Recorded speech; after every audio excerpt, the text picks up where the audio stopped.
नमस्कार, मैं प्रियंका। आप देख रहे हैं 4 PM। सुप्रीम कोर्ट से बड़ी खबर निकलकर सामने आ रही है कि चुनाव आयुक्त की नियुक्ति से जुड़ी हुई याचिका की सुनवाई को 19 फरवरी तक के लिए टाल दिया गया है। फिलहाल इस याचिका पर तत्काल प्रभाव से 12 फरवरी को सुनवाई होनी थी।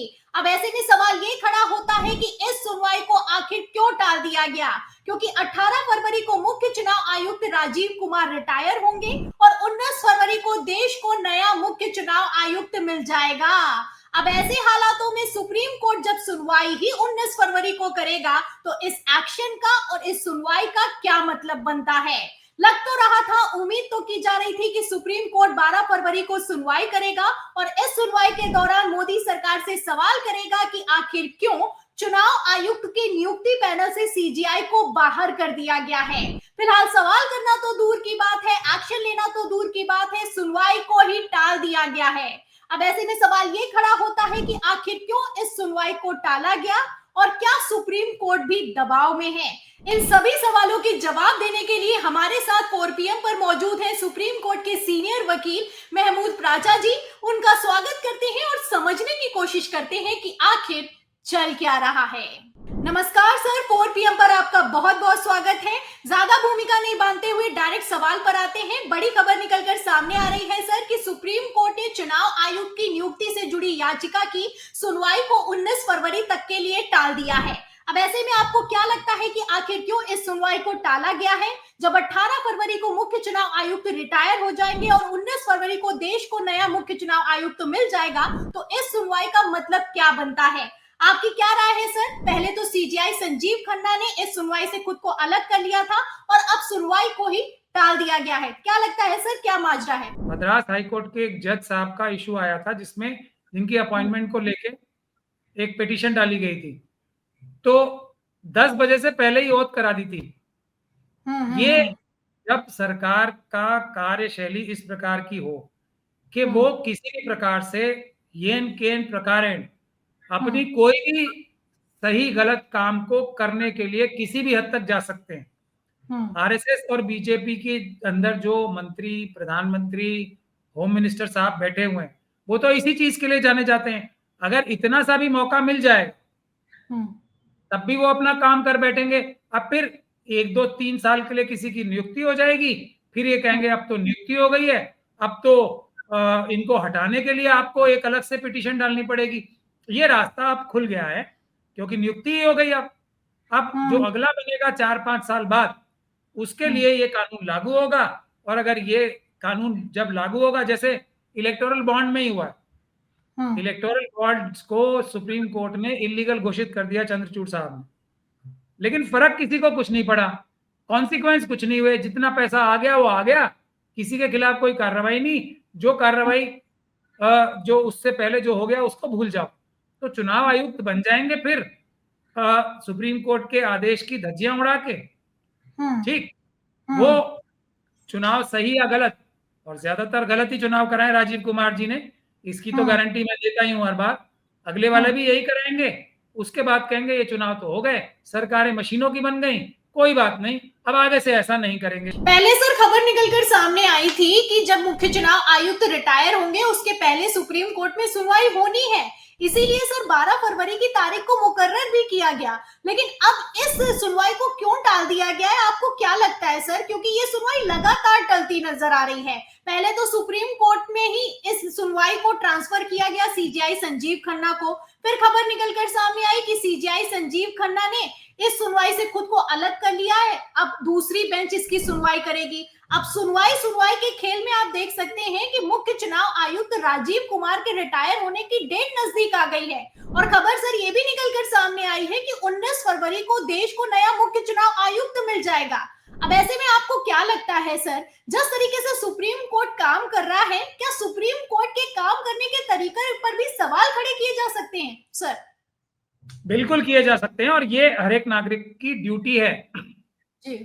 ये न्याय होना नहीं चाहिए, न्याय होता हुआ दिखना भी चाहिए, ये कानून की बुनियादी बात है। अब लेकिन आजकल कुछ लोग इसको कहने लगे हैं कि आजकल न्याय सिर्फ होता हुआ दिखना चाहिए, हो या ना हो उससे कोई मतलब ही नहीं रह गया।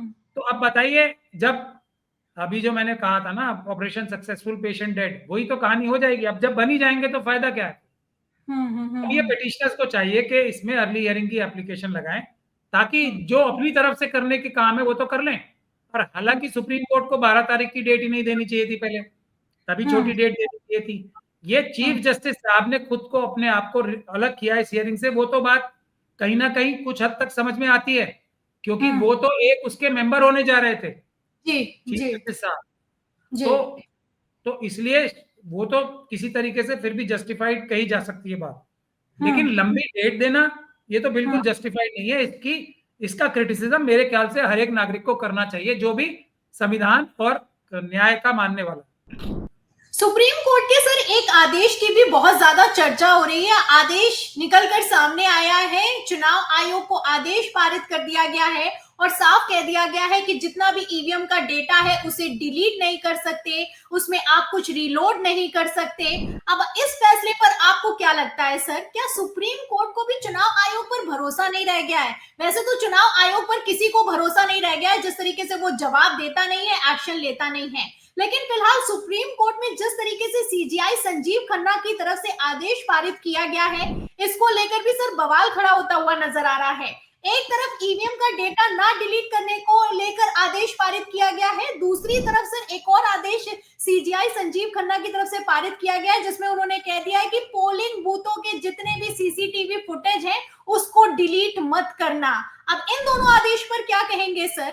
चुनाव आयोग पर किस तरीके से सवाल खड़े कर रहा है सुप्रीम कोर्ट, उस पर आपकी क्या राय है सर? देखिए, मुझे तो ऐसा लगता है कि ये जो पिटीशन है ये हम जीत के भी हारेंगे, इससे कुछ लाभ नहीं होने वाला है। और मेरा स्टैंड इस बारे में पहले दिन से साफ रहा है।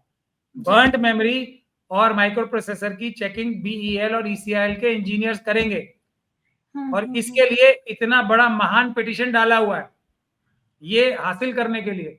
तो प्रियंका जी, आप अगर किसी आम आदमी से भी पूछा जाए कि जिस व्यक्ति के ऊपर हम इल्जाम लगा रहे हैं कि इन्होंने चोरी की है, वही मशीनें चेक करेगा, तो उसका अंजाम क्या होगा ये किसी से छुपा नहीं है। लेकिन फिर भी उसका एक पूरा माहौल बनाया जा रहा है असली मुद्दे से हटाने के लिए, कि वो मुद्दा है कि पेपर बैलेट से चुनाव होने चाहिए, मशीनों से चुनाव होने ही नहीं चाहिए। बिल्कुल सही बात है सर। देखा जाए तो अगर चोर से कहीं पूछोगे कि चोरी हुई है कि नहीं हुई है, वो कबूल नहीं करेगा। लेकिन सर डेटा तो डिलीट हो रहा है, क्योंकि सिरसा में निकलकर सामने आई थी खबर और कांग्रेस के प्रत्याशी ने दावा भी किया था कि जब मैंने ईवीएम खुलवाई वेरिफिकेशन के लिए तो चुनाव आयोग के अधिकारियों ने डेटा डिलीट कर दिया था।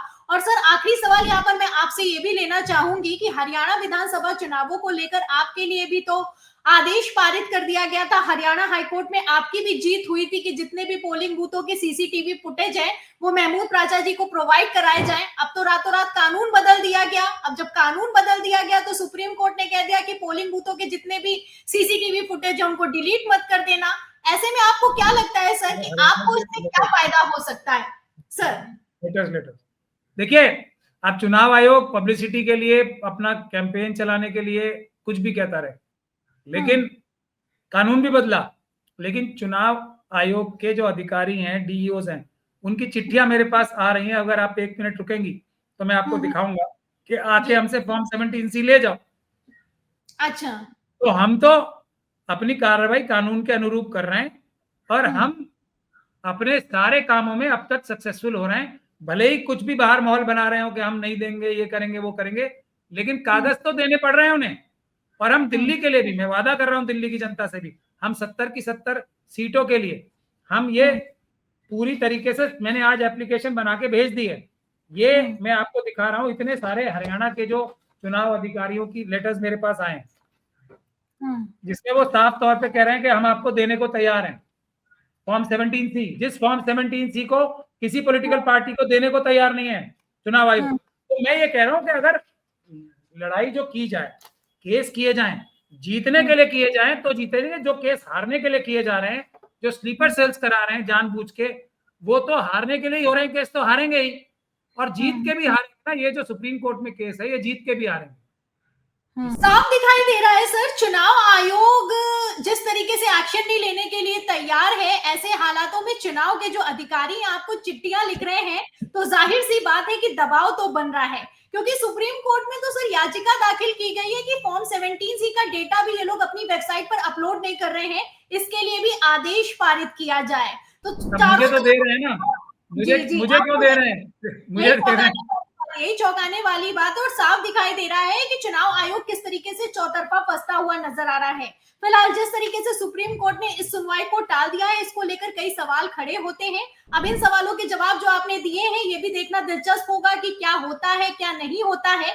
फिलहाल 18 फरवरी को मुख्य चुनाव आयुक्त राजीव कुमार रिटायर हो जाएंगे। 19 फरवरी को देश को नया मुख्य चुनाव आयुक्त मिल जाएगा। अब 19 फरवरी की सुनवाई में सुप्रीम कोर्ट क्या करेगा, ये देखना अपने आप में दिलचस्प होगा। बहुत बहुत शुक्रिया सर, आपने हमें समय दिया, हमारे साथ बातचीत की, बहुत बहुत धन्यवाद सर आपका।